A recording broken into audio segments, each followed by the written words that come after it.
Bonjour à tous, c'est Claudia Stéphane, hypnopraticienne. Bienvenue à tous sur ma chaîne. Aujourd'hui, j'aborde le sujet de l'auto-saboteur qui est plus ou moins puissant en chacun de nous. On apprend à se protéger des vampires énergétiques. On apprend à rompre des liens qui nous affaiblissent et c'est nécessaire. Mais si on ne comprend pas que ce qui nous fait mal à l'extérieur se trouve en nous, on blâme les personnes conflictuelles, on blâme l'extérieur et on passe à côté de l'ennemi numéro un, celui qui est en nous et qui est libre d'agir car pas encore démasqué, c'est-à-dire notre soi toxique, l'auto-saboteur en nous, celui qui ne veut pas qu'on évolue car il a peur de disparaître, il ne veut pas qu'on soit heureux parce que ça ne le nourrit pas, il a besoin de drame. Il nous sabote en nous critiquant.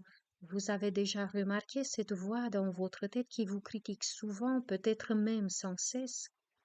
Il nous décourage, il nous démotive. Petite mais importante parenthèse, si le sujet vous parle et que vous voulez démasquer et désarmer surtout l'autosaboteur en vous, j'organise des ateliers ce mois-ci. Je ne prends pas plus de 5 personnes par atelier car je veux pouvoir me concentrer sur tout le monde. Donc, les places sont limitées. Pour en profiter, suivez le lien en bas de la vidéo. Alors, comme je disais, le soi toxique ne veut pas de changement et il ne veut surtout pas que vous découvriez et que vous vous tourniez vers le pouvoir en vous. Il se peut que pour cela, il bloque votre abondance, il bloque votre paix intérieure, les opportunités que la vie nous envoie à tous. Lorsqu'on commence à cheminer vers notre être profond et qu'on commence à écouter l'appel de notre âme, on pourrait s'attendre à ce qu'on évolue, que notre existence s'illumine. Et ça peut arriver que ça soit tout le contraire.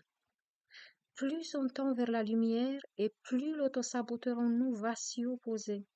On ne rencontre que des embûches qui nous font douter de notre ressenti, de notre intuition et de notre source, et aussi de notre potentiel dont on entend parler et qu'on ressent imperceptiblement en nous. C'est le soi toxique qui s'efforce à nous faire abandonner. Il nous attire vers le connu, vers le mécontentement. Et on ressent le besoin de tout arrêter et de s'apitoyer sur notre sort. On se plaint et on se laisse de cette manière aspirer à nouveau par les ténèbres de la négativité qui nourrissent généreusement notre soi toxique. Il est vrai que dans notre vie, il y a eu des personnes qui nous ont descendu le moral et la confiance en notre être. Mais ces personnes sont peut-être parties, elles se sont éloignées alors que la voix cassante et froide de la critique est toujours là. Elles s'assurent qu'on ne quitte pas le navire qui la maintient dans les eaux les plus troubles. C'est la voix de notre soi toxique. S'il y a des opportunités qui apparaissent dans notre vie, la peur ou le doute nous paralyse. La voix saboteuse nous souffle qu'on n'est pas méritant, qu'on n'est pas fait pour réussir, n'est-ce pas? Si on prend de bonnes résolutions, on se sent motivé, enthousiaste et même fier de nous, mais dans peu de temps, la peur et le doute nous envahissent à nouveau. Tu vas pas y arriver, c'est trop dur, nous souffle à nouveau la voix, et on l'écoute et on abandonne. C'était notre âme qui était enthousiaste et qui nous insufflait le courage et la volonté de dépasser les rives connues des tourments de la 3D. Mais sa voix est très suave et on entend plus vite celle criante du soi toxique qui nous secoue. Il aime notre souffrance, il aime qu'on échoue, il ne veut pas de lumière dans notre vie, car ça le ferait disparaître et dans ce monde bas, c'est lui qui trône. Il n'est pas critique uniquement avec vous, il est critique avec tout le monde. Il arrive à vous convaincre seulement parce que cela l'arrange que tout le monde est mauvais. Il vous dira que vous êtes la seule personne généreuse et sensible et que vous n'allez jamais rencontrer quelqu'un qui vous ressemble. Il vous amène ainsi à vous isoler. Le soi toxique utilise votre pouvoir de création contre vous, car vous allez le croire et votre croyance va créer ce qu'il veut que vous expérimentiez, que du négatif.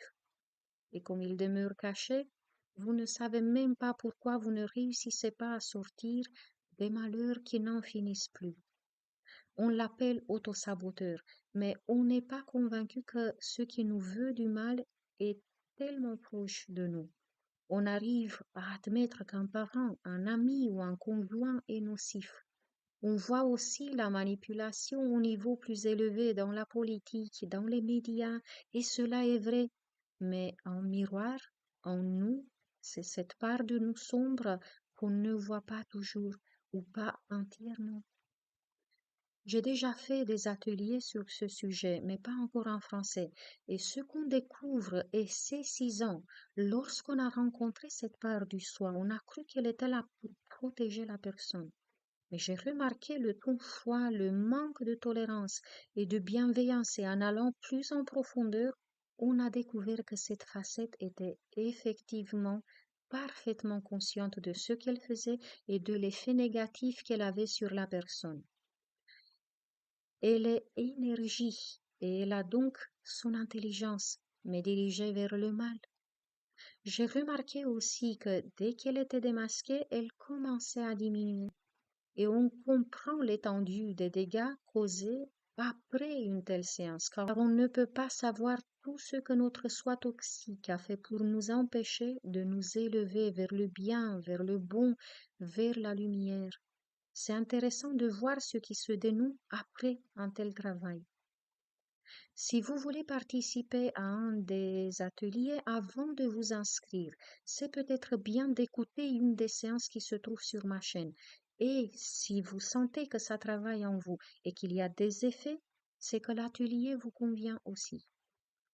Et si vous voulez travailler en individuel, vous pouvez aussi réserver une séance via la page service du site. Quoi qu'il en soit, si en ce moment vous entendez parler de l'autosabotage, c'est peut-être parce que cela est à l'œuvre et que vous avez besoin de le savoir. Vous pourriez réfléchir à ce qui en ce moment paraît bloqué dans votre vie et analyser ce qui se passe en vous. Quant à moi, je vous embrasse tous très fort et je vous dis à très bientôt.